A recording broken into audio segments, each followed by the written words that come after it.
اے نبی، اللہ تم کو اور مومنوں کو جو تمہارے پیرو ہیں کافی ہے۔ اے نبی، مسلمانوں کو جہاد کی ترغیب دو۔ اگر تم میں 20 آدمی ثابت قدم رہنے والے ہوں گے تو 200 کافروں پر غالب رہیں گے،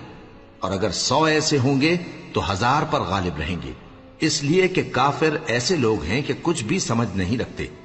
اب اللہ نے تم پر سے بوجھ ہلکا کر دیا اور معلوم کر لیا کہ ابھی تم میں کسی قدر کمزوری ہے، پس اگر تم میں 100 ثابت قدم رہنے والے ہوں گے تو وہ 200 پر غالب رہیں گے، اور اگر 1000 ہوں گے تو اللہ کے حکم سے 2000 پر غالب رہیں گے، اور اللہ ثابت قدم رہنے والوں کا مددگار ہے۔ پیغمبر کو شایع نہیں کہ اس کے قبضے میں قیدی رہیں جب تک کافروں کو قتل کر کے زمین میں کثرت سے خون نہ بہا دے۔ تم لوگ دنیا کے مال کے طالب ہو اور اللہ آخرت کی بھلائی چاہتا ہے، اور اللہ غالب ہے، حکمت والا ہے۔ اگر اللہ کا حکم پہلے نہ ہو چکا ہوتا تو جو فدیہ تم نے لیا ہے اس کے بدلے تم پر بڑا عذاب نازل ہوتا،